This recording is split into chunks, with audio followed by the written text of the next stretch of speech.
You keep the biggest secret of the movie. How did you deal with all this mystery? I just don't talk about it.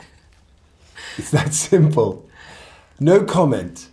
It's a lot easier for me just simply to avoid answering anything directly than letting it out a little bit at a time, because then I think it would have all just rushed out. The problem is now I literally can't say the name. I'm not going to ever say the name of the character because I just don't know when I'm allowed to. So I still haven't told anyone who I'm playing, and I'm just going to leave it like that until a couple of years down the line when people... I mean, I didn't realise when I got involved that it was going to be such a sort of, not controversy, but sort of fascination. I guess I was naive to the impact and the obsession that, or the scale of obsession that Marvel fans have with unpicking every detail of every adventure.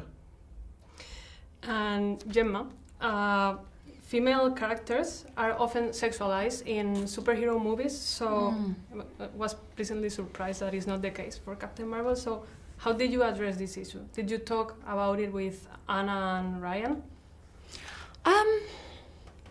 Not explicitly, no. I think once, I'd read the script and it became clear that that's just not a thing in the movie, It's not about any kind of romantic relationship, and again, none of the characters are over-sexualized, and it's about something else. It's an adventure story. It's about friendships, and there are a lot of different kinds of female relationships in the movie. No, I think it's refreshing. It's not, and it shows you don't have to rely on that for it to be an interesting story, or to attract, or for it to be an interesting story for men and boys to watch. I think, hopefully it's dismantling that. You both are involved in several action scenes. So what can fans expect in terms of action?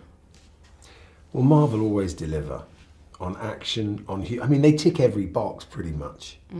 And being a part of the process of making this and seeing the effort and the detail and the commitment to trying to keep things fresh. They've also got this incredible reference where they look and watch everything that they've made before and try not to repeat things. So there were even little twists to ways in which we were fighting, which I know they were looking back and going, it's a little bit similar to this fight sequence in this Civil War or in whatever the film may be. And so they changed things up.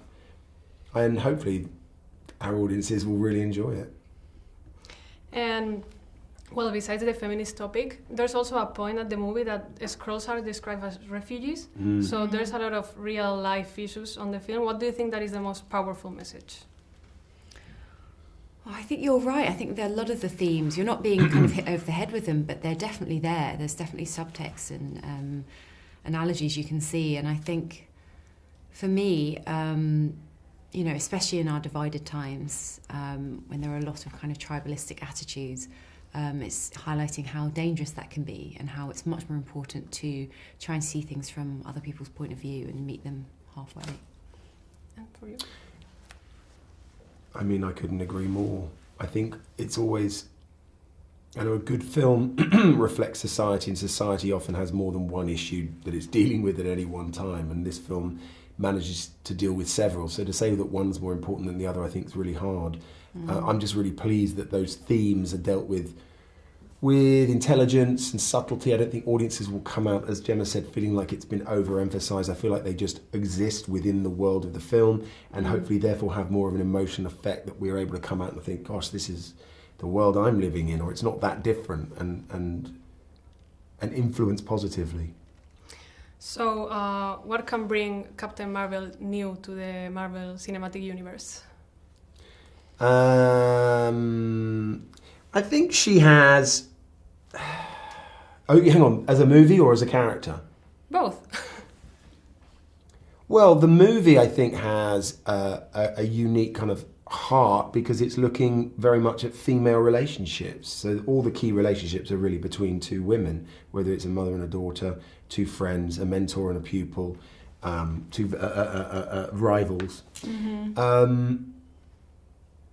But what does it bring uniquely? I suppose that feminine energy is certainly a unique element. I think it's hopefully got its own personality, and it's also unique in that it's it takes us to before the very first film in the MCU, and it's really back to where it all began. Yeah, as well as all the things to do, obviously it's a female protagonist and all of that. And most importantly, Nick Fury with two eyes. I mean, that's really what it brings, right? Great, thank you so much. Thank nice you. to meet you. Nice And to you. meet you. See ya.